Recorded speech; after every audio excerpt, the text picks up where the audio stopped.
Será que treinar velocidade, sprint com esforço máximo pode fazer a diferença no seu treinamento de endurance? Será que faz sentido dar tiro de 60 metros, 80 metros, 100 metros para você que está treinando para uma meia maratona ou para uma maratona? É isso que a gente vai discutir no episódio de hoje do podcast Quilômetro 41, o podcast do corredor amador. Eu sou André Moraes, sou médico e corredor, estou aqui com Murilo Groschitz, treinador de corrida, e hoje vamos falar tudo sobre treinamento de sprint para o endurance. Tudo bem, Murilo? Tudo ótimo, André. Fala, ouvintes. Prazer novamente estar aqui com vocês hoje. E o tema é bem polêmico, né, André? Tem muito corredor aí de longa distância, de meia, de maratona, que defende ali fortemente de que basta fazer treinos em baixa intensidade, que eles já são suficientes para você completar uma prova assim mais longa, o que não deixa de ser verdade, não é mesmo, André? Mas hoje a gente quer mostrar um pouquinho desse outro lado, da importância da gente fazer não só intervalados tradicionais, que a gente já mencionou aqui várias vezes no episódio, nos nossos episódios, mas também os sprints, né, que são estímulos de altíssima intensidade e curta duração, né? Então, estímulos ali de 5, 10, 15 segundos no máximo, aproximadamente, e que podem trazer benefícios, sim, para um atleta de média e longa distância, e é sobre isso que a gente vai falar aqui, destrinchar um pouquinho esse tema. Boa, Murilo. Vamos começar pelo começo e, assim, definindo o treino de sprint, porque eu entendo que, e isso eu vou falar até por eu, talvez no passado, possa haver uma confusão. A gente não pode confundir treino de sprint com um treino com estímulos intervalados curtos, né? Por quê? Obviamente você como treinador pode complementar mais do que eu, mas eu quero só dar um exemplo. Então a gente falou recentemente aí de VO2. Existem protocolos de VO2 em que você faz estímulos de 30 segundos, né? Intervalado. Então você faz 30 segundos forte, 30 segundos fraco, 30 segundos forte, 30 segundos fraco. E a pessoa pode falar, 30 segundos é quase que um sprint máximo. Mas isso não tem nada a ver com o que a gente vai falar aqui. Então é muito importante a gente colocar qual é a diferença, quais as características do que a gente está falando aqui como sprint.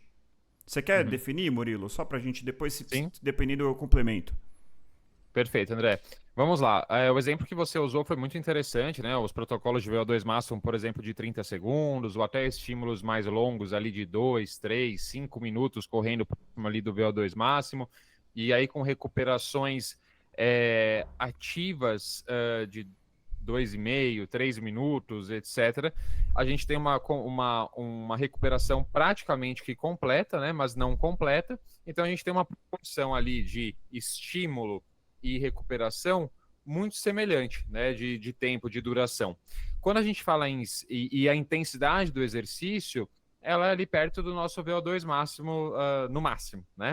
Agora, quando a gente fala em sprints mesmo, André, a gente fala de estímulos que podem durar de 5 a 15 segundos aproximadamente. São estímulos ali que muito intensos, né? Então você vai utilizar ali fosfocreatina como fonte de energia, você vai utilizar componente predominantemente, né, se não integralmente anaeróbico, né, para a produção de energia, para que você consiga manter aquela intensidade de exercício, uma intensidade acima do seu VO2 máximo, né, supra-máxima muitas vezes. Então são estímulos muito, muito curtos, que exigem muito da força muscular e que tem como característica também uma recuperação pós-estímulo completa, né? A gente busca recuperar totalmente do exercício que a gente fez. Então, muitas vezes, André, e aí a gente vai entrar nesse mérito depois um pouco mais para frente, da minha opinião técnica ali, de para quais tipos de atleta, né, a gente pode prescrever um tipo de treino como esse, porque exige um pouquinho de experiência. Uma pessoa que está começando no universo da corrida... Vamos falar isso mais para frente. Perfeito. Mais para frente eu falo, mas fica aí o gancho de quem pode fazer esse tipo de exercício, quem deve, porque não é tão fácil você conseguir atingir essa intensidade de exercício. E assim, Murilo, para a gente colocar assim de uma maneira, eu gosto muito, tanto para minha prática como corredor, e eu acho que explicar as coisas, eu tô treinando minha esposa atualmente, e assim, eu tô tentando estimular ela a entender a sensação das coisas, do que é melhor do que pace. Porque o pace depende do tempo, depende do clima, depende da altimetria. Então, assim, se você está se propondo a fazer um treino de sprint, Aí você faz o sprint, aí você termina, sei lá, seus 4 sprints, você tá ofegante, isso tá errado. Está errado, porque a sensação tem que ser o seguinte: você vai fazer um estímulo, sei lá, de 6 segundos, então 8 segundos, então é um estímulo que você vai chegar muito na sua velocidade máxima. Às vezes a gente vai falar isso mais pra frente, se você for iniciante, não vai na máxima, né? Mas enfim. Depois você vai dar 2 minutos, então você vai zerar, você não é pra você ficar ofegante. Talvez ali naqueles poucos segundos após o seu tiro. Que é completamente diferente do que a gente falou aqui do exemplo de um treino de VO2 máximo. Que você faz um estímulo, não se recupera completamente, põe o estímulo em cima do estímulo, então você tá com a sua frequência cardíaca oscilando, mas a sua média, você tá lá perto do seu VO2 máximo. Então, essa sensação de fadiga aeróbica, né, não deve acontecer num treino de sprint, né? Então, esse é um ponto importante, assim, a percepção do que você está fazendo, porque é muito fácil confundir as duas coisas. E eu vejo muita gente confundindo e até quem está advogando o treino de sprint, às vezes está falando de uma forma equivocada sobre isso. Exato, André. E assim, outros tipos de treino intervalados que não são de sprint, tem como uma das características também a fadiga metabólica, né? Aquilo que você mencionou. Então, acúmulo de lactato, acidose, você lidar com esse acúmulo, aprender a utilizar o lactato, etc. O sprint não tem nada a ver com isso. Maravilha, então, o sprint, Murilo. essa recuperação total, a sensação, ela é muito mais uma fadiga neuromuscular e da musculatura propriamente dita, e muitas vezes o atleta, quando vai fazer um treino desse pela primeira vez, dá uma menosprezada nele, porque vê ali um estímulo de 10 segundos na planilha, com 3 minutos de intervalo, num trotezinho muito lento, às vezes até caminhando, ele fala, nossa, mas porcaria de treino, né? No dia seguinte, claro, se ele tiver feito certo esse treino, as pernas estarão moídas, assim, porque a fadiga muscular é muito, muito grande. Perfeito, Murilo. Então, assim, você tirou, assim, algo que eu tava tentando explicar e não tava conseguindo. Então é isso. Pô, nossa, queimou minha perna. Tá errado. Tá errado, não é esse o propósito. É pra você fazer, é pra parecer fácil, e aí depois o estímulo, a provocação que você está dando no seu corpo, porque todo treino é uma provocação. É uma... É te tirar da zona de conforto. Ela é outra coisa. Então você não é pra você sentir a mesma coisa. Hoje mesmo eu fiz um treininho lá de VO2. É isso, aquela paulada, a frequência cardíaca lá em cima. A hora que você termina, você tá todo mole, a perna meio esquisita, você até anda meio esquisito. Não tem nada a ver com isso. Não tem nada a ver com isso. Muito Perfeito. bom. E acho aí, que André... Boa, pode falar. Desculpa.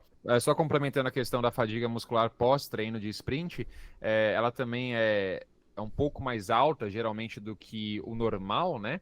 Porque no treino de sprint, a gente vai falar disso mais para frente também, mais profundamente, a gente trabalha tipos de fibra musculares que geralmente o corredor de endurance não está acostumado. E é exatamente essa uma das intenções do treino de sprint. Então essas fibras musculares que geralmente ficam ali quietinhas no treino de endurance, mesmo nos intervalados, né, muitas vezes essas fibras não são muito ativadas, elas vão ser fortemente ativadas durante o treino de sprint. Então, algo que o corredor não está acostumado. Então, a chance de você encarar uma dor muscular bem exacerbada depois é enorme. Perfeito. Então, para contextualizar, a gente vai começar pelo um trabalho científico aqui que eu selecionei. Como sempre, literatura escassa, um monte de estudo em ciclista, estudo em esportes coletivos, pouca coisa de corrida. A gente viu algumas coisas, eu acabei selecionando um artigo especificamente aqui, ó, para quem é analógico, que nem eu, tá o papelzinho aqui, ó. Enfim, é um artigo que analisou, foi publicado no Journal of Strength and Conditioning Research. Ele é de 2018, ele é espanhol e o nome do artigo é 6 sessões de sprint melhoram a performance em atletas treinados, né? Então é isso, ele fez 6 sessões, não é 6 sessões por várias semanas, são 6 sessões, 2 semanas de 3 sessões por semana de sprint. E aí ele analisou várias coisas. Então vamos lá. Ele pegou, como que foi o protocolo que ele pegou? Ele pegou 12 atletas, então primeiro viés é um estudo com poucos atletas. Não tem grupo controle, então é outro viés, outro defeito aí do estudo. E ele fez 4 a 7 sprints de 30 segundos, all out. All out, então é o máximo que você consegue. Tá? É fugindo do pitbull na rua. Exatamente, você vai morrer. Corre aí, meu filho. Exatamente. Fugindo do pitbull é um bom exemplo. Exato. Com 4 minutos de descanso. Olha a proporção. 30 segundos para 4 minutos. Ou seja, é realmente recuperação total. E ele fez isso 3 vezes por semana. Tá? E aí ele viu antes e depois a velocidade aeróbica máxima, o tempo até exaustão, uma prova de 3K, então um time trial de 3K, e também o pico de força, a força média e o índice de fadiga. A gente não vai entrar em detalhe de tudo isso, tá? E aí ele pegou alguns homens e algumas mulheres, foram 12 homens e 4 mulheres, então desculpa, foram 16 pessoas. Eles já eram atletas treinados, então eles eram atletas de trail running, então corriam trilha, corriam em média 50 km por semana, então esse é um outro ponto do estudo. Só que eu depois vou falar que eu acho que isso mostra ainda mais o poder disso daqui, porque na minha cabeça, se mostrou benefício nesse grupo já treinado, imagina num grupo não treinado, eu acho que o benefício seria ainda maior. Mas isso é uma hipótese, eu não tenho como falar isso com certeza, tá? Desde que, é claro, eles consigam impor essa velocidade nos treinos, né? Que é aquela questão mesmo que exige um pouco de experiência, mas eu concordo, acho que é uma hipótese interessante. Perfeito. Então eles tiveram um incremento de potência máxima de 2,4%, potência média de 2,9%, então praticamente 3%. E eles tiveram uma melhora no tempo de 3.000, que aí sim é o que a gente quer aqui, né? A gente não quer saber a potência máxima. A gente quer saber se o cara melhorou numa prova um pouco mais longa. E melhorou. É o desfecho mais importante. Exatamente. Né? Pode melhorar tudo, mas não melhora no teste contra relógio. Poxa, por que não, né? Exatamente. Ele melhorou quase 6%, então 5,7% em 2 semanas. Então, precisa ser dito isso, porque é muito pouco tempo, tá? É quase nada, né? Então, assim, qual que é a conclusão aqui deste humilde estudo? É um estudo bem humilde, assim, mas assim, que eu acho que já... ele é simples, mas ele traz coisas interessantes. 6 sessões, 6 sessões, não são semanas com 6, são 6 sessões, foram suficientes para melhorarem vários indicadores, praticamente todos eles melhoraram, inclusive o time trial, então o tempo contra relógio. Então tem uma coisa bastante interessante. Os autores destacam que o que eles precisam é de uma linha reta. Então, assim, o que eles querem dizer com isso? É facilmente aplicável, não é uma coisa que demanda 1000 coisas, precisa de uma linha reta, né? Uma linha ali de 200 metros. Eles fizeram na pista, né? E mostrou um benefício interessante. Vieses. Amostra pequena, 16 atletas, é quase nada. Não tem grupo controle.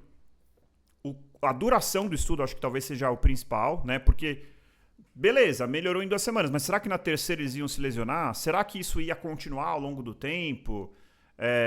Difícil de concluir, né? Um estudo realmente muito curto, uma intervenção muito curta. Não mediram VO2, não teve variabilidade. Mas uma vantagem desse estudo, eu achei alguns outros em esteira. Esse é um estudo de campo, né? É um estudo feito em corrida outdoor que eu acho que é mais interessante.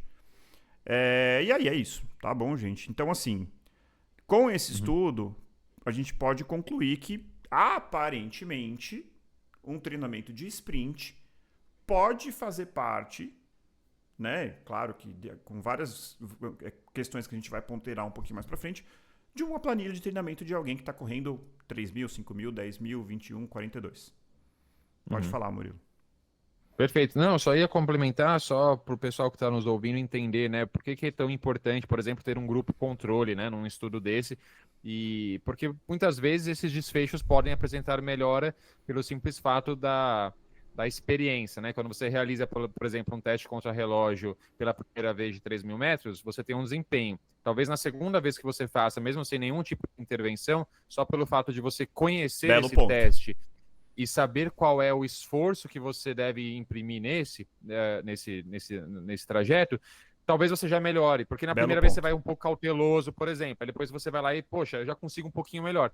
Então seria interessante ter um grupo controle, né? Bem provável que pela experiência, assim, um grupo controle que não tivesse nenhum tipo de intervenção de treinamento, é bem provável que o simples fato de você experienciar ali o teste pela segunda vez não tivesse uma melhora tão significativa quanto essa do grupo experimental. Mas seria interessante, né? Por isso que a gente menciona Belo ponto. que isso é um viés.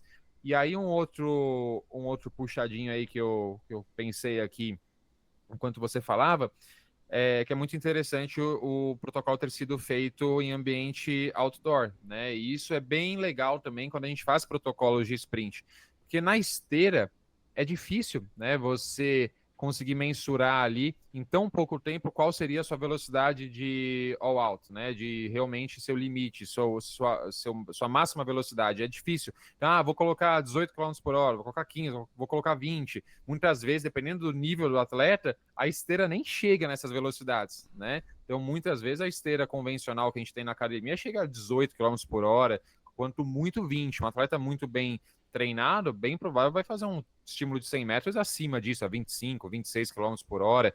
Então, a esteira acaba sendo um limitador também para esses protocolos de sprint. E quando eu passo esse tipo de treino para os meus alunos, eu não gosto de... Eu sempre coloco lá, preferencialmente, realizar em ambiente externo, porque é muito mais fidedigno, é muito mais fácil você impor a sua máxima velocidade.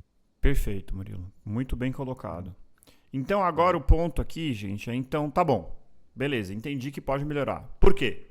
Então vamos falar aqui quais são os benefícios teóricos que podem incrementar a performance com o treinamento de sprint. Quer começar, Murilo? Pode ser. Vou começar, vou falar das fibras, pode ser? Beleza. Beleza. Primeiro ponto, pessoal, quando a gente faz um estímulo assim de altíssima intensidade, um sprint, a gente tem vários tipos de fibras musculares, né? Eu vou mencionar as duas aqui, as duas principais para a gente entender essa relação. A gente tem as fibras do tipo 1, tá? Que são as fibras oxidativas, as fibras de contração lenta, né? São fibras que a gente utiliza muito no esporte de endurance, porque são fibras que utilizam ali metabolismo aeróbico, principalmente para produzir energia. São fibras que têm uma altíssima resistência. Então, por exemplo, quando a gente corre uma maratona, né, quando a gente está correndo em Z1, Z2, a gente utiliza predominantemente esse tipo de fibra muscular e elas são extremamente duráveis, né? Elas demoram a fadigar. Agora, a gente tem um outro tipo de fibra, que é um tipo de fibra de transição ali, que é o tipo de fibra 2A. Elas são fibras rápidas, elas são fibras que produzem estímulos de mais alta intensidade, utilizando bastante metabolismo anaeróbico também, e elas são fibras que tendem a fadigar com uma certa rapidez, né? Não tão rápidas quanto fibras 100% ali rápidas, etc., mas são uma fibra que tende a fadigar mais rápido também, né? São as fibras que a gente chama fibras de contração rápida. E aí, quando a gente faz esses sprints, a gente estimula muito esse tipo de fibra muscular. E isso é muito interessante, porque são geralmente as fibras que, quando a gente faz nosso treinamento convencional de endurance, elas ficam meio apagadinhas ali, elas ficam meio quietinhas. E quando a gente faz o treinamento de sprint, elas entram em ação. Murilo, mas se eu sou corredor de endurance, por que isso faz tanta diferença para mim? Por que isso pode me ajudar? Pode te ajudar porque essas fibras, elas, como eu falei, elas são fibras meio de transição. Elas têm a capacidade também de desenvolver uma certa resistência à fadiga, elas têm uma capacidade de também aumentar a predominância de produção de energia com vias metabólicas aeróbicas. Então, a gente consegue transformá-las um pouco e consegue também utilizá-las depois de um treinamento, de um protocolo de treinamento de sprint, para a produção de energia que nos ajude no exercício de endurance. Então, no final de meia maratona, no final de maratona, quando o atleta já está fadigado, as fibras lentas já estão fadigadas, já estão cansadas, já estão ali sofrendo, essas fibras podem entrar em ação. Tá? A mesma coisa acontece, uma analogia talvez um pouco mais simples aqui da gente entender, o mesmo acontece quando a gente está fazendo exercício de força. A gente nunca ativa todas as nossas fibras musculares de uma vez. A gente ativa grupos de fibras musculares, conforme elas vão fadigando, outras fibras musculares vão entrar em ação. O mesmo acontece com as nossas fibras musculares ao longo do exercício aeróbico. Então, quando a gente fadiga as nossas fibras do tipo 1, se a gente tem as fibras do tipo 2A bem desenvolvidas, bem treinadas, elas começam a ajudar também na manutenção daquele estímulo aeróbico. Então, elas podem ser fundamentais também num final de prova, principalmente em provas de mais média e longa distância, ajudando na produção de energia por vias aeróbicas. Tem uma coisa, Murilo, que aí é só um caráter ilustrativo.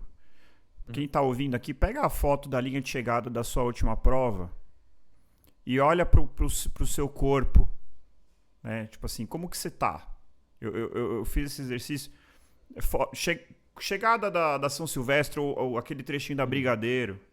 Olha pro seu corpo e pro pessoal. As pessoas estão lá usando que tipo de fibra? A fibra lenta, aqui tá todo mundo assim. Tá todo mundo tenso. Sim. Quem tem uma musculatura um pouco mais definida é a mesma foto do sprinter chegando ali cruzando a linha de chegada dos 100 metros. Então, os músculos tudo saltado. Você tá usando tudo que você tem. Então, assim, é um exemplo. Obviamente, eu tô falando aqui em caráter ilustrativo, mas é isso. Pensa assim, maratona, treinamento de endurance, fibra de contração lenta, perdão. Mas, na verdade, a gente não usa todas ao mesmo tempo, como o Bruno já falou. A gente vai meio que... Tem estudos interessantes que mostram que a gente vai meio que revezando. Então, a gente vai usando um grupo, depois usa outro e tal. Só que conforme a fadiga vai colocando, se você tiver ali um pouquinho a mais, uma fibra lenta que estava meio esquecida, mas você não deixou ela se tornar totalmente esquecida, e você tiver 2%, 3%, 5% a mais ali para ter nesses momentos críticos da prova, pode fazer a diferença. Às vezes mais do que um tênis de placa, né? Então, assim, o nosso corpo ele tem uma característica que ela é interessante e ela é fundamental do ponto de vista evolutivo. Tudo aquilo que a gente não usa, a gente para de estimular. Então, se você só treina Z2, né? Só Z2, seu corpo vai falar assim, cara, eu não vou gastar energia com essa fibra rápida aqui, cara. Esse cara não precisa. Então, se você imagina na natureza lá, caçadores e coletores, você caça um animal que é lento e que você tem que perseguir ele por dias até ir lá e matar ele. Seu corpo vai falar assim, eu não vou gastar a pouca energia que eu tenho com fibra rápida. Agora, se você precisa sair correndo e ir lá e matar o animal, seu corpo vai falar assim, esse cara tá usando essa fibra rápida, melhor eu não deixar ela... Obviamente ele não pensa assim, né? É um mecanismo evolutivo interessantíssimo e biológico interessantíssimo. Mas é mais ou menos a mesma coisa, né? Então, assim, basicamente a gente está falando aqui de não desistir de uma potencialidade do seu corpo, de não desistir de uma capacidade física que você tem. Então, de vez em quando ir lá e estimular essa fibra rápida, você vai ter ali um pool, né? Uma reserva de miócitos ali, de fibras para utilizar no dia da sua prova um pouquinho maior. Isso pode fazer a diferença, né? Isso aí. Existem outros pontos, né? Então, continuando aqui, quando a gente fala de adaptação neuromusculares, uma coisa é a fibra, outra coisa é a capacidade de recrutar essas fibras. Então, que aí vai a nossa capacidade neuromuscular. Então, é muito semelhante ao que acontece quando a gente faz treino de força. Você mostra para o seu cérebro, para o sistema nervoso, que você consegue recrutar algumas outras fibras ali que estavam meio esquecidas. Então, além de você treiná-las, você aprende a usá-las, vamos dizer assim, né? Acho que essa seria a diferença. Pode falar. Vou dar um exemplo curioso aqui para as pessoas entenderem o que é esse recrutamento neuromuscular e usando um exemplo do treinamento de força, tá? Um exemplo que um professor meu da faculdade mencionou numa aula.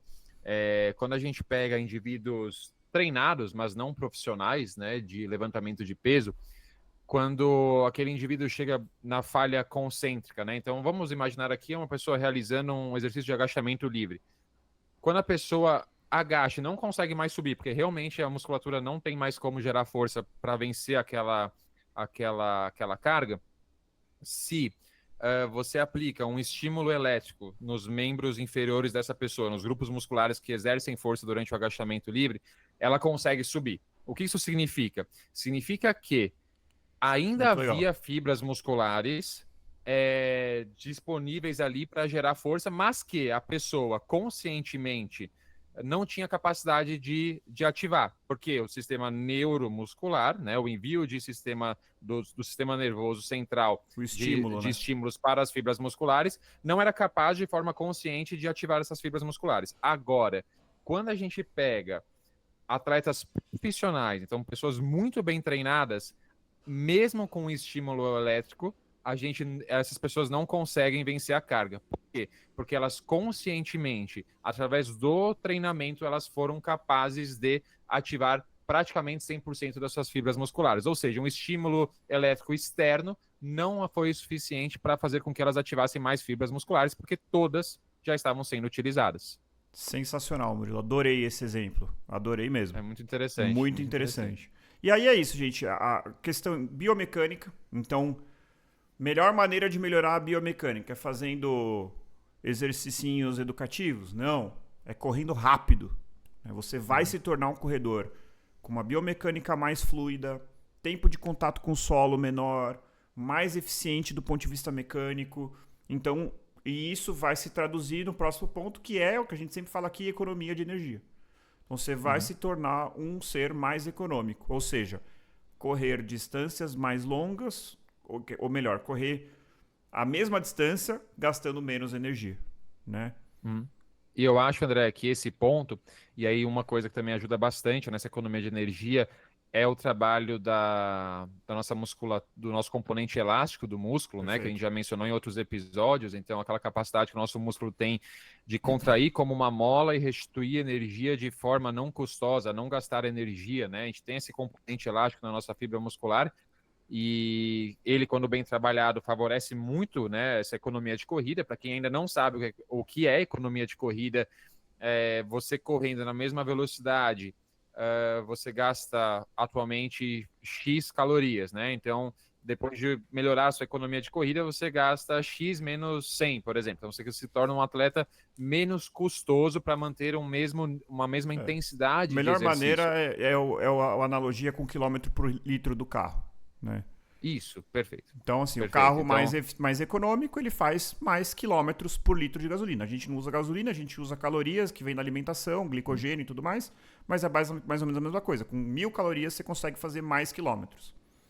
perfeito. É isso. E assim, é uma condição multifatorial, né? Se a gente pegar dois carros com o mesmo carro, né? Então, pegar dois carros, mesmo modelo, mesmo motor, tudo igual, mas num você colocar 5 pessoas, no outro você colocar uma pessoa, por exemplo, o carro mais pesado vai ser mais custoso. Então, o peso, por exemplo, usei esse exemplo para mencionar que, por exemplo, a massa total de um indivíduo, o peso de uma pessoa, interfere na economia de corrida, assim como N outros fatores, e um deles é esse componente elástico que eu mencionei.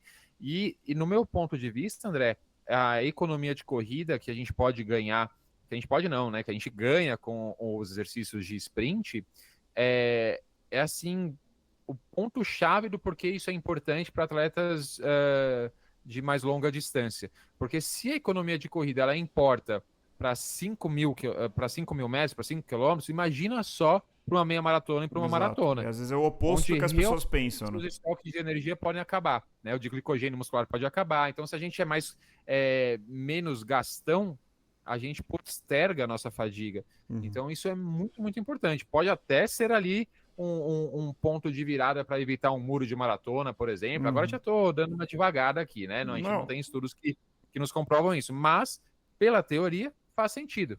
exato, exato.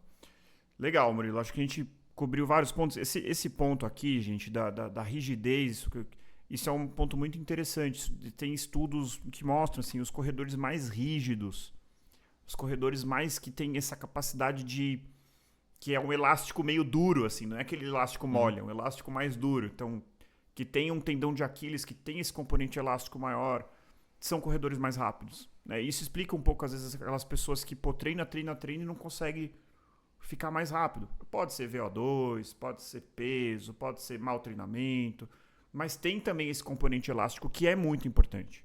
Eu sempre falo, vai assistir lá uma maratona na televisão, vê o profissional correndo.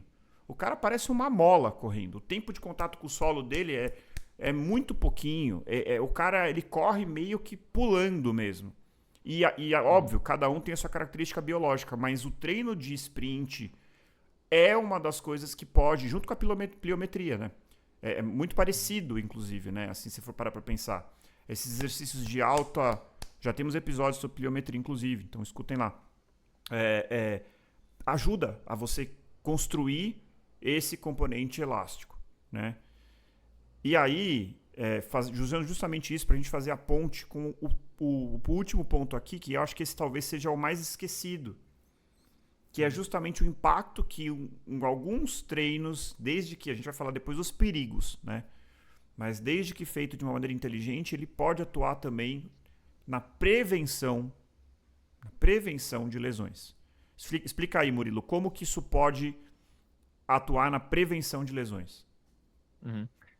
Primeiro ponto, André, é pela simples melhora da mecânica da corrida, né? A gente se obriga num treino de sprint para conseguir imprimir uma velocidade, uma intensidade muito alta de exercício, a gente redobra ali nossa atenção com postura, com mecânica da corrida, né? O fato da gente melhorar esse componente elástico torna a nossa corrida mais fluida, mais, digamos assim, mecanicamente melhor, né? Isso por si só já melhora padrões de movimento, já pode fazer com que a gente tenha uma certa repercussão em prevenção de lesões. O fato da gente fortalecer, né, nossa musculatura, nossas estruturas ali como tendões, ligamentos, são estruturas menos responsivas, né, a um fortalecimento, digamos assim, mas que também respondem a mais médio e longo prazo. Então, se esse treino for bem administrado, pode também favorecer o fortalecimento dessas estruturas e, consequentemente, elas vão suportar mais a carga repetitiva da corrida.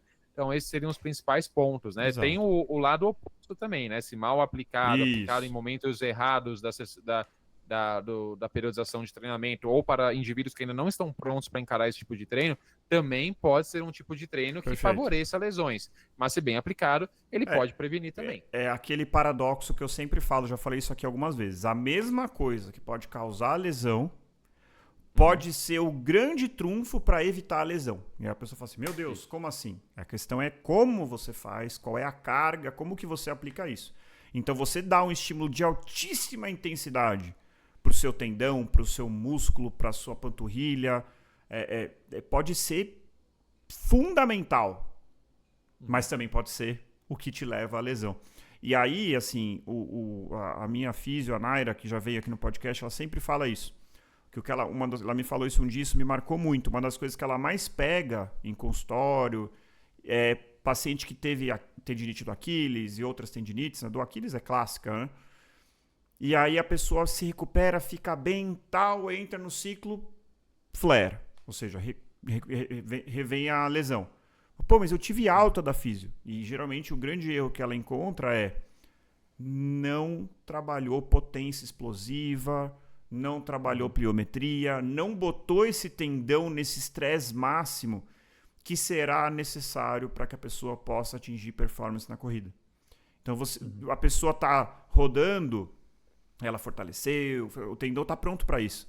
Mas a hora que você coloca lá ele para fazer o intervalado e tal, ele não está pronto para isso. Sim. Então, ela fala, ela não doa alta para nenhum paciente com tendinite do Aquiles antes de eu trabalhar potência explosiva. Então, pliometria, saltos, sprint. Então, é muito interessante isso. É uma alta, às vezes, que é precoce e depois a pessoa, toda hora isso volta, toda hora isso volta. Volta por quê? Porque não foi adequadamente tratado. Né? Então, eu acho, assim, eu acho isso muito interessante. E isso pode ser um diferencial na vida de muita gente que está escutando. Com certeza. E a gente tem um episódio, né? Para quem não ouviu ainda, a gente tem um episódio só sobre pliometria. E lá, um dos tópicos é exatamente esse, que faz parte, né? A gente não é físio, né? Mas, assim, faz parte da reabilitação de grande parte das lesões da corrida. No final do processo de reabilitação, a incorporação de exercício de pliometria na rotina de treino dessa pessoa. Isso é muito importante exatamente para isso, né? Para que a gente esteja realmente pronto para suportar as intensidades mais elevadas. Perfeito, Murilo. Então, a gente vai partir aqui uma parte mais prática, né? Não, pelo amor de Deus, não é para sair copiando e fazendo, é algo para ser discutido. Quer falar alguma coisa antes, Murilo? Quero, só queria compartilhar uma felicidade minha para você e para todos que estão nos ouvindo, que é o aumento da quantidade de apoiadores. Boa. Né, o aumento da quantidade de apoiadores, que a gente lançou ali uma campanha, né, o SOS Quilômetro 41. Então, para quem ainda não ouviu sobre essa campanha, a grande real, né, André, é que eu e você, a gente adora fazer esse podcast, a gente adora gravar, a gente adora criar conteúdo, mas tanto eu quanto você, nós temos ali nossa vida profissional fora daqui, né? E cada vez mais o Quilômetro 41 demanda o nosso tempo, né? Seja na criação de pautas, nos estudos, na criação de conteúdos para as redes sociais, edição, né? Tudo isso demanda bastante tempo. Então, para que esse projeto ele possa continuar existindo, a gente conta muito com a ajuda dos nossos ouvintes, né? E para quem não sabe, vocês podem virar nossos apoiadores através do Apoia-se. Tem o link da bio ali do nosso Instagram. E aí vocês podem virar nossos apoiadores e assim vocês têm uma série de benefícios, sendo os dois principais. Vocês podem participar, vocês participarão ao virar nossos apoiadores de um grupo exclusivo, um grupo VIP ali do WhatsApp, que é o Pelotão Quilômetro 41, onde a gente troca figurinhas, conversa sobre o universo da corrida. Tá muito legal antecipadamente. o grupo. Bom, eu tô adorando. Muito legal. Sim, sim. E assim, antecipadamente o pessoal fica sabendo ali do que a gente vai falar, as pessoas têm a oportunidade de sugerir tópicos para as nossas pautas dos episódios, sugerir diretamente ali, falando com a gente no WhatsApp, assuntos, né, etc. E até escolher episódios, né, Murilo? Escolher episódios. Às vezes a gente tá na dúvida. E aí, pessoal, o que vocês querem? Ah, vamos nesse. A gente abre uma enquete e o pessoal acaba escolhendo X, Y. Teve um que o bônus desse mês agora foi escolhido por um apoiador.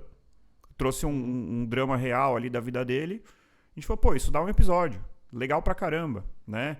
Mentira. Não é nem o bônus. É o próximo episódio que a gente vai gravar. Foi sugestão de um apoiador. E o bônus de dezembro também foi sugestão de apoiador. Então, é uma maneira aí de você estar muito mais próximo de mim, do Murilo, de interagir, de trocar experiências, contar suas histórias, contar suas conquistas, enfim. Tá muito legal o grupo. Uma forma muito mais direta, né? Quando a gente fica sabendo de alguma coisa também do universo da corrida, a gente coloca lá, né? Outro dia mesmo eu fiquei sabendo que a Maratona do Rio do ano que vem vai ser por sorteio. Então a gente foi lá e colocou. Então, algo que se a gente for fazer um Reels para falar sobre isso, talvez demore um pouco para entrar no ar, etc. Lá são as coisas mais diretas e rápidas. E o melhor de tudo, as pessoas têm acesso a um episódio bônus mensal. Acho que isso já é um pouco mais batido, algo que a gente já tem um pouco mais de tempo.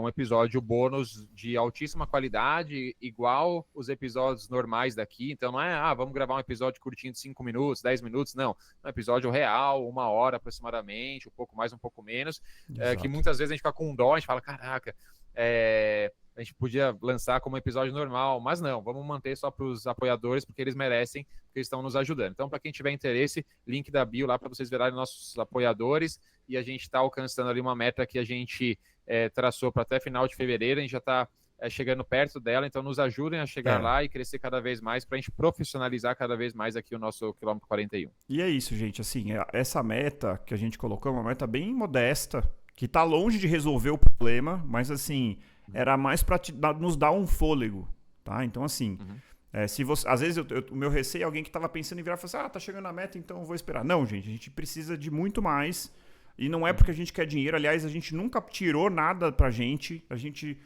praticamente paga os custos do podcast, então o que a gente quer é tornar isso aqui sustentável. Sustentabilidade. Muito pelo contrário, né? A gente já colocou bastante dinheiro. Exatamente, né? Tem custos, enfim, e o principal, tem tempo. Tanto o médico quanto o educador físico tem uma característica que tempo é um plantão que eu estou deixando de dar, uma consulta que eu estou deixando de fazer, o Murilo está deixando de fazer uma aula de personal. Então, literalmente, a gente rasga dinheiro para estar aqui, né? Então, assim, é aquela coisa, o podcast Quilômetro 41 faz parte da sua vida, você aguarda ansiosamente todas as segundas-feiras para ouvir o episódio da semana. De alguma forma, a gente ajudou você na sua jornada do corredor? Gente, considere contribuir para o podcast. Para aquelas pessoas, até recebi uma mensagem hoje de uma ouvinte querida que falou, putz, eu queria tanto, mas eu não posso. A gente entende, né? Se não dá, se isso não é uma possibilidade para você, tudo bem. Então, o que você pode fazer?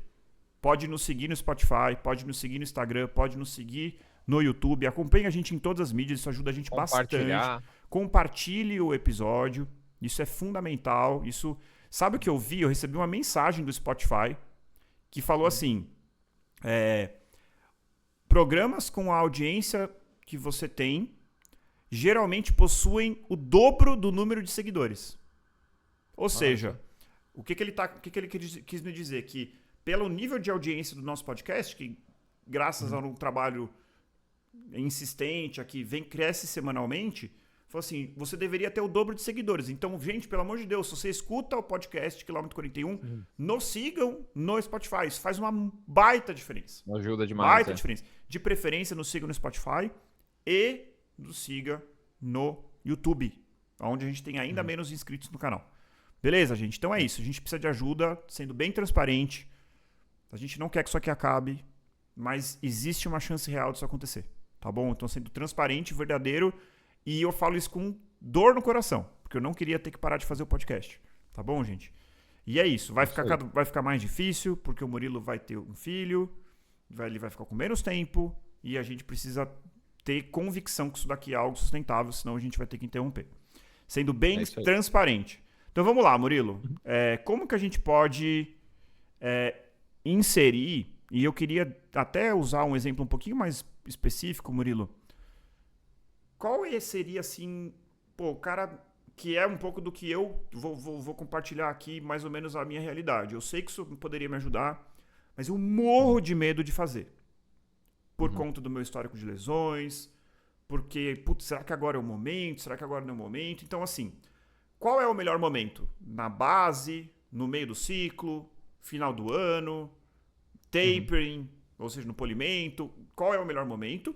E se tivesse que falar assim, cara, começa como? Tipo, começa de que jeito? Perfeito. André, eu gosto muito de inserir para os atletas que já devem fazer esse tipo de treino, inserir os sprints num período de base ou um pouco depois do período de base, mas geralmente no período de base. Vai fazer parte. A gente vai trabalhar a baixa intensidade, volume vai aumentando, etc. Vai realmente criar essa base aeróbica, mas algumas sessões elas serão compostas pelos sprints. Por quê? Porque o exercício de sprint, como a gente já mencionou aqui, ele é desgastante, né? Ele exige ali que o atleta corra numa intensidade muito alta, exige bastante da musculatura, e depois, em outras fases que não a fase de base, esse atleta vai estar treinando outras características fisiológicas, né? Então ele vai estar treinando os intervalados de lactato, ele vai estar treinando potência aeróbica, anaeróbica, dependendo da prova, etc. Vai estar treinando intensidade de prova-alvo. Então, dar mais um estímulo assim tão intenso na semana, talvez não seja tão interessante, porque vai acumular muito estímulo de alta intensidade. Então, já que eles são curtinhos, mas são muito intensos e são, entre aspas, ali perigosos, devem ser vistos com cuidado e aplicados com cuidado, vamos deixar isso mais para o período de base, em que a gente está ali com um volume muito alto em baixa intensidade. Então, acaba sendo mais tranquilo a gente fazer isso no começo e, querendo ou não, essas adaptações que a gente tem com o treino de sprint, que a gente notou ali no estudo que nós trouxemos, que elas ocorrem bem rapidamente, elas vão ajudar esse atleta a fazer os outros tipos de treino que virão em seguida. Né? Vão ajudar nos outros tipos de intervalado, vão ajudar nas provas preparatórias, etc. Então, é bem interessante a gente fazer isso no período de base. Como a gente mencionou, André, é um exercício difícil de ser feito, porque muitas vezes a pessoa ainda não se sente confiante, ou realmente ainda não consegue mecanicamente ainda aplicar ali uma intensidade de exercício tão alta, né? Então exige realmente adaptação para que se chegue nesse tipo de treinamento. Então, aplicar um protocolo de treino de sprint para uma pessoa, de repente, nas primeiras sessões, você tentar definir ali um ritmo, tentar definir uma percepção de esforço para que ela atinja, mesmo que ainda não seja adequada, e gradativamente a gente fazer ali uma transição para os estímulos de mais altíssima intensidade que o sprint necessita. Mesmo que nas primeiras sessões essa pessoa ainda não atinja ali o necessário, mas tudo bem, ela está se adaptando, está entendendo o que é correr naquela velocidade, e lembrando que eu também não gosto de aplicar esse tipo de treino para alguém que é iniciante, um intermediário. Eu aplico para atletas já com um pouco mais de experiência, que tem também ali uma boa base já desenvolvida, que tem experiência, que muitas vezes já estejam engajados numa rotina de treino de força. Isso é bem importante para evitar qualquer tipo de problema, né? É muito comum a gente ver alguém que faz isso de forma não pensada, faz ali num período do ciclo de treinamento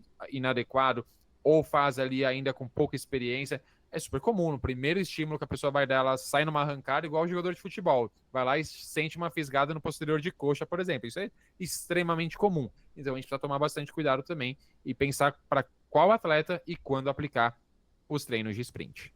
Perfeito, Murilo. Eu tenho, assim, eu escutei um treinador que eu tenho acompanhado bastante, que é o Steve Magnus, e ele sugeriu um modelinho e eu achei muito interessante, que é assim, primeiro uma coisa que você já deu a deixa, né? Acho que treinamento de força, acho que vem antes, né? Acho que é uma coisa, assim, mais básica e essencial a você fazer, né? Então, Exato, assim... é um degrau necessário para você chegar aí, né? Não Exato. pulem etapas, não pulem os degraus, Porque, né? porque Vamos um assim, por um. gente, o exercício de sprint, muitas vezes ele vai dar, por incrível que pareça, ele vai dar uma carga muito maior do que um agachamento, né? Assim, a sobrecarga tendínea e mesmo muscular, às vezes é muito maior do que um agachamento.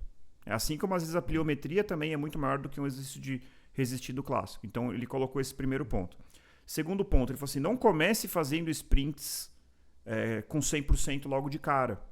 Ele defende que você comece a fazer o que no inglês chama strides. Eu não sei, peço desculpas assim, eu não sei se existe um termo específico assim em português, mas basicamente são acelerações. Então você não vai que nem um corredor de 100 metros que prepara, pá, e o cara sai com esforço máximo. Você começa meio que trotando e desenvolve uma velocidade. Então assim, pensa numa pista de 100 metros. Você vai começar correndo devagar e vai acelerar e você vai chegar ao final dos 100 metros a 80% da sua velocidade máxima. Então, assim, primeiro força, pliometria, depois o stride, e aí ele sugere, assim, 4 strides por semana no início. Então, assim, é uma coisa bem... Você vai fazer 4 acelerações... Uma dose bem homeopática. Uma dose ali, bem né, homeopática, exatamente. E aí o mais interessante, isso que eu queria saber muito a sua opinião... Ele sugere que você comece com inclinação. Isso eu achei... Muita gente vai achar um pouco... Eu ia mencionar isso. Então menciona. Manda bala aí, Murilo. Sim, eu ia mencionar quando a gente fosse falar dos exemplos de treinos de sprint. Então né? vai. Quando a gente corre com inclinação, parece um pouco estranho para quem talvez esteja nos ouvindo, porque, nossa, mas com inclinação, mas não é mais difícil? O que acontece? Quando a gente corre com inclinação, o impacto ele é diminuído. A gente tem ali um recrutamento altíssimo de fibras, já falou necessidade isso de gerar no força episódio muscular, sobre treino etc. e subida. Exato, o impacto é diminuído. Por isso também é uma estratégia da gente desenvolver intensidades, aplicar intensidades mais altas de exercício. Por exemplo, para uma pessoa que quer começar a praticar caminhada, corrida, mas que está com sobrepeso ou obesidade. Porque a gente precisa adaptar esse corpo ao impacto ali da corrida. E realizar o exercício com inclinação faz com que esse impacto seja diminuído. Então, a gente treinar os sprints em subida pode ser um primeiro passo para isso, porque a gente minimiza o impacto e depois a gente passa para o exercício no plano. E até mesmo alguns protocolos ainda mais sofisticados e intensos em declínio. Hoje em dia a gente tem inclusive esteira com declínio, a gente pode realizar numa rua com descida, que aí é aquela exigência extrema de você realizar um tempo, um toque do pé no chão muito, muito curto, porque se você não fizer isso, você vai cair de cara no chão. Então, realmente, para atletas muito bem treinadas, fazer um sprint, por exemplo, com um leve declínio, pode favorecer ainda mais o ganho dessa economia de corrida, desse componente elástico, e pode favorecer bastante também. Mas o primeiro passo seria com um pouquinho de inclinação. É uma excelente estratégia. Então, o treino de subida é episódio 38, gente. É um episódio que, assim, relativamente teve uma audiência baixa. Então, assim, eu quero... E é um episódio que, modéstia à parte, eu achei que ficou muito bom. Então, assim, vá lá escutar, porque vocês vão parar... O nome na thumb, né, na miniatura, tá assim, pare de fugir das subidas. E é justamente isso. Então, escutem o episódio 38. Pode continuar, Murilo. Então, vamos lá. É isso, Então, vamos um exemplo mais prático. Eu tenho medo, tal, como que você prescreveria lá? Não, André, vamos fazer aqui. Como que você prescreveria? Sendo ultra conservador. Ultra conservador? Vamos lá, estímulos. Eu começaria com estímulos submáximos, né? Vamos adaptar o André ali com subida, tá? Então, André, procura perto da sua casa ali uma subida que não seja ali muito pouco inclinada a ponto de ser praticamente imperceptível, mas também não precisa ser uma pirambeira que você mal consegue correr. É uma subida que te dê uma sensação de exigência maior de força muscular. Você vai marcar no relógio ali 8, 10 segundos aproximadamente, você vai correr numa velocidade submáxima, pode fazer esse incremento gradual ali de velocidade, então nos 2, 3 primeiros segundos vai acelerando e depois você imprime uma velocidade mais próxima da sua máxima, e 2 minutos e meio, 3 minutos de intervalo, um trotezinho lento, se precisar até nos primeiros segundos pode caminhar. Falaria isso para você. Com o passar do tempo, e concordo com o que você falou, 4, 5 estímulos, e com o tempo, passadas as semanas, as sessões de treino de sprint, a gente vai aumentando tanto a quantidade de estímulos, quanto, André, agora eu quero que você vá no seu máximo. Agora, aquele hack mental ali que a gente mencionou no começo, você vai imaginar o pitbull correndo atrás de você, você vai imaginar que você está fugindo do bandido, você tem que correr muito rápido. E aí você já vai se adaptando a isso e você vai conseguir correr em mais alta velocidade e realmente atingir o proposto desse treino. Seria um ótimo primeiro passo. E quantas vezes por semana, Murilo? Tranquilamente uma vez na semana, não mais do que isso. Outro ponto que eu ouvi do Steve Magnus, ele tem um episódio inteiro sobre isso, eu acho esse cara muito bom. Ele falou assim que, aliás, é uma coisa que ele fala sempre, ele falou assim, manter é muito mais fácil do que construir, né? Então ele coloca isso de uma maneira muito interessante, que ele falou que assim, para os atletas dele, né, lembrando que ele foi atleta e treinador profissional e treinou atletas olímpicos e tudo mais, ele coloca no período de base, né, como você falou, perfeito. E aí depois que, se o cara é um corredor de pista, ele vai um pouco mais longe, né? Se o cara é um corredor de longuíssima distância, endurance mesmo, meia maratona, depois que você construiu, ele coloca uma vez a cada 15 dias. Só para não perder, né? E eventualmente, numa fase mais tardia, ele coloca uma vez a cada 3 semanas. Né? Porque ele entende que isso já é suficiente. Pensa assim, você construiu, você desenvolveu ali o seu sistema elástico, osteomuscular, não deixou as suas fibras rápidas irem para o saco. E você tem que, de tempos em tempos, ir lá e falar assim, opa, eu ainda preciso de você. Eu ainda preciso de você. Né? Por quê? Porque se você ficar fazendo 10 tiros, né, demora, o intervalo é longo e tal. Aí você começa aquela continha, né? Ainda mais o corredor amador. Pô, vou ficar dando tiro de 100 ou vou fazer mais 30 minutos de rodagem? Aí já começa uma discussão mais interessante. Mas quando você pensa que você construiu na base e numa fase intermediária ou numa fase já de lapidação, né? Não é nem polimento, você tá lapidando para sua prova-alvo, talvez você não precise ficar fazendo isso toda semana. Não sei o que você pensa, Murilo. Não, concordo. Eu acho até que essa estratégia aí do Steve, né, de aplicar este protocolo de treino a cada 2, 3 semanas em fases mais avançadas da periodização para manter essa capacidade, posso estar enganado, mas acredito que isso seja muito assim da experiência prática dele e sendo cauteloso ali, porque ao meu ver, no meu conhecimento, não existe na literatura científica algo que nos mostre essa necessidade ou não, ou se a gente consegue só com os outros tipos de treino intervalado manter essa capacidade ou não. Não tem. Né? Então a gente teria que ter um estudo muito mais longo, que não analisar, existe. etc. Que não existe. E metodologicamente falando também é muito complexo a gente testar isso. Mas é interessante, né? Vamos tentar não perder essa capacidade, então a gente coloca ali uma dose bem pequena na rotina de treino desse atleta para ele não perder, pode ser uma boa estratégia, mas Murilo, eu coloco na fase de base para atletas que já conseguem fazer esse tipo de treino, e aí eu acredito que os treinos de mais alta intensidade, intervalados, outros tipos de intervalados, já vão conseguir manter essas capacidades, mas a estratégia dele também é interessante, acho que vai dar experiência prática dele também. E um outro ponto final aqui, Murilo, que essa é uma dúvida, assim, e realmente é um dilema na minha cabeça. Então imagina lá, né, estrutura básica de treino. Então o cara lá faz tempo run na terça, intervalado na segunda, intervalado na quarta, rodagem na quinta, longo no sábado. Aonde que eu insiro isso daí, no meio dessa... Porque assim... Porque, por um lado, o treino leve, né? Por que eu acho que é um dilema? O treino leve é pra recuperar. Aí você vai lá e vai botar um sprint no treino leve, putz. No longo, eu acho que é a pior ideia possível, né? Sim. Então, aonde eu insiro esse negócio? O que você sugere? Tá.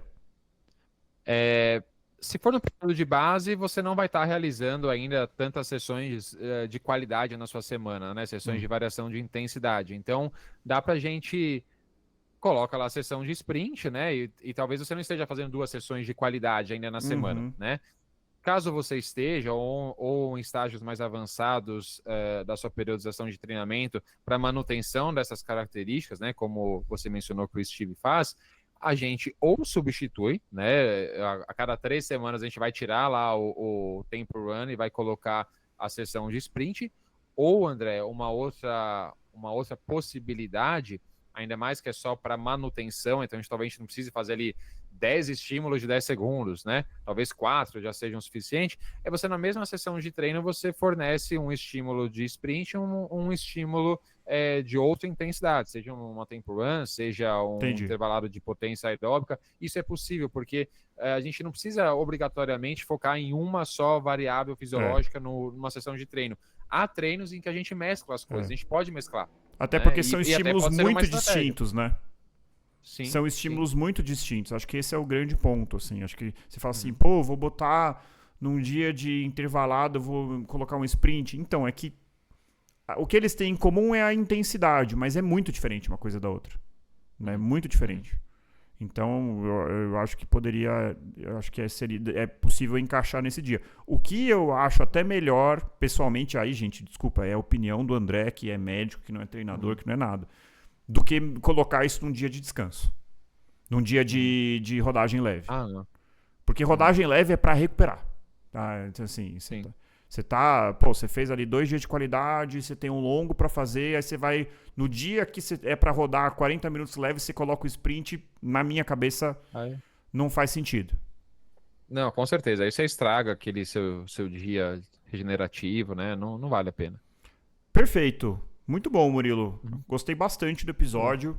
Não sei se você tem alguma consideração final, mas acho que a gente conseguiu pontuar. Como sempre, não é nenhuma bala de prata. Não é que você não vai melhorar 1 hora na sua maratona por conta disso. Mas eu acho que vale a pena a discussão. Eu acho que é um recurso interessante, né, a ser discutido. Muito obrigado, Perfeito. Murilo. Valeu, André. Valeu, ouvintes. Eu tenho só 2 considerações, Bora lá. André. 2 comentários bem breves, né? A gente falou brincando várias vezes ali, imagina o Pitbull correndo atrás de você, parece bobagem, mas a gente sabe, né, que essas pequenas estratégias mentais muitas vezes nos ajudam, né, no exercício, seja para você lidar com uma fadiga, seja para você conseguir manter uma intensidade. E no treino de sprint é algo que eu particularmente, conversando com alunos e amigos corredores, eu percebo que é muito utilizado, né? No treino de sprint, você que está ali pela primeira vez encarando esse tipo de treino, viu ali seu treinador, sua treinadora passou para você e você tem muita dificuldade, imagina alguma coisa que te estimule muito a correr assim rápido, né? Então, o que você pode imaginar que faria ali você meio que ligar o mecanismo ali de fuga, né? Adrenalina alta, alguma coisa que você consiga visualizar e manter a intensidade. Desde que não bagunce a sua mecânica, né? Exatamente, exato. Tem que tomar cuidado. Também não é pra você correr, né, de forma desesperada também. Então mantenha uma boa postura, mas uma estratégia mental ali pode ajudar bastante nesse tipo de treino. E aí uma outra questão, André, a gente até mencionou um pouquinho lá no começo, questão de percepção de esforço e tudo mais. É um tipo de treino que, assim, não vai adiantar você olhar pro seu Garmin, pro seu Polar, pro seu Apple Watch. Porque quando o relógio começar a te dar ali a velocidade que você tá, o pace que você tá, né? Porque ele tem ali não vai entender nada. Um certo delay, já ele não vai entender nada e já acabou. Pronto, quando ele começou a entender a velocidade, acabou o estímulo. Então, assim, esquece. É percepção de esforço total. Nem liga o relógio. Não. Besteira. No máximo ali, se o treino foi programado, ele vai apitar para começar e para terminar os estímulos, né? Mas assim, esquece. Não se baseie nele, não vai dar tempo de você ficar olhando, é percepção de esforço pura. Você sabe, Murilo, isso é engraçado? Que eu treinei 6 anos de pista e eu nunca pensei em pace. Eu fui pensar em pace, isso é muito engraçado, que é o oposto que todo mundo pensa, né? O corredor de pista não pensa em pace. Ele fala assim, quantos segundos eu fiz esses 200 metros? Em quantos segundos eu fiz esses 400 metros? Em quantos segundos eu fiz esses 100 metros? É muito engraçado, eu fui pensar em pace depois. né? E aí que hoje eu acho que para a maioria das pessoas é o oposto, né? Quando a pessoa começa a treinar mais sério, que ela começa a pensar, pô, vou fazer um 400 metros para tantos segundos. Porque o pace para essas distâncias mais curtas não importa, ainda mais para 100 metros, né? Ou 80 metros, ou 50 metros. Com certeza. Uhum. É isso. É assim como treinador de corredor de montanha também. Fala muito pouco em pace. Cada prova é muito diferente da outra. Em alguns momentos é mais estratégico caminhar, né, do que você correr. Mecanicamente faz mais sentido numa pirâmide de 15, 20% de inclinação você caminhar do que você correr. Então, assim, pace não é um parâmetro muito utilizado também por corredores de montanha. Maravilha, Murilo. Muito obrigado. Valeu, André. Obrigado, ouvintes. Valeu. Então, corredores e corredoras, encontrem o seu motivo para continuar correndo. Nos encontramos no próximo quilômetro 41. Até lá. Até.